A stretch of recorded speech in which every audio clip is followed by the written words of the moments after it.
তো কেমন আছেন সবাই? একটা জিনিস লক্ষ্য করে দেখবেন, গুণিনতান্ত্রিকরা যখন শ্মশানে কোনো ক্রিয়া করে বা শ্মশানে গহ্বরে নদীর ধারে কাছে বা কোনো পূজা পাঠ করে রাত্রিবেলা, তাদের কপালে সিঁদুর দেওয়া হয়। এই জিনিসটা লক্ষ্য করে দেখবেন, যেটা আমিও দিয়ে থাকি। তো কথা হচ্ছে যে এই সিঁদুর কিন্তু এমনি এমনি পরে না ওরা, বা আমিও এমনি এমনি পড়ি না। এটার একটা বিশেষ মন্ত্র আছে, এতে করে বন্দনা হয়, শরীর বন্দনা। তো আজকের ভিডিওতে আমি আপনাদেরকে সিঁদুর ধারণ করে শরীর বন্দনা করার একটি মন্ত্র দেব, গুরুমুখী মন্ত্র।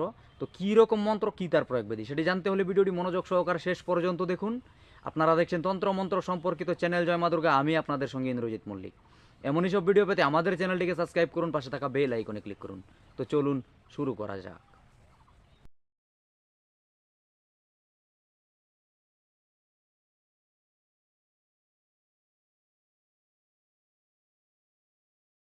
ওং খ্রিং ক্লিমিনিং তিদাবাং মৌরি বাসন্ডে কাই ক্লিমন কালি ধাবং সুসাধ্য করণে বনে বনে গগনে সিদ্ধি অংমাতি বনেশ্বরে রক্ষা করণে মমি মৌরি দেহাং সর্বমত্ত পাতালবন করণে লালাই সুদূর বন বরণে শিব ব্রহ্ম সাধনে শিবকালে নমস্তুতে।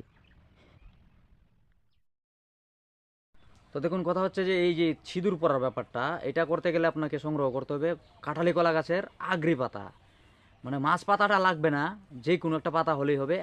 উপরিভাগটা অল্প কেটে নেবেন বা ছিঁড়ে নেবেন, এতে করে একটু সিঁদুর দিয়ে দিবেন, একটু সরিষার তেল দিয়ে দিবেন। এবার ডান হাতের অনামিকা আঙ্গুল দ্বারা এটা ঘুরাবেন, ওই তেল সিঁদুর। মন্ত্র একবার বলবেন, ফু দিবেন। এভাবে 3বার মন্ত্র বলে 3টি ফু দিয়ে ওই ডান হাতের অনামিকা আঙ্গুল দ্বারা এইভাবে উপর দিকে ঠেলে দিবেন। এতে করে আপনার স্বর্গমত্ত পাতাল বন্ধনা হয়ে যাবে। এই ক্রিয়াটি আপনি করবেন শ্মশান কব্বরে, বা আপনি কোনো সাধনা ক্রিয়া করতে যাচ্ছেন, বা যে কোনো কিছু একটা চালান ক্রিয়া করতে যান, এই বন্দনা করে যাবেন, আপনি সুরক্ষিত থাকবেন। এবার আপনার সঙ্গে যারা যারা যাবে, আপনার শিষ্য হোক, আপনি যদি কোনো গুণিনতান্ত্রিক হন, তো আপনার সঙ্গে যদি আপনার শিষ্য যায় বা আপনার সঙ্গে কোনো আপনার রুগী যায়, সেই ক্ষেত্রেও তাদেরকেও বলবেন, এতে কোনো নাম নেই, যারা যারা এই সিঁদুর ধারণ করবে তাদের এই শরীর বন্দনা হয়ে যাবে। আজকের ভিডিওটি এইটুকু ছিল। কোনো অংশ যদি বুঝতে পেরে না থাকেন সেটা কমেন্টে লিখে দেবেন। ভিডিওটি যদি ভালো লাগে একটি লাইক করে যাবেন। এই তথ্য আপনার আশেপাশে জানানোর জন্য তা শেয়ার করতে পারেন। আমার সঙ্গে যোগাযোগ করতে হলে ডিসক্রিপশনে দেওয়া নাম্বারে ফোন অথবা হোয়াটসঅ্যাপে মেসেজ করতে পারেন।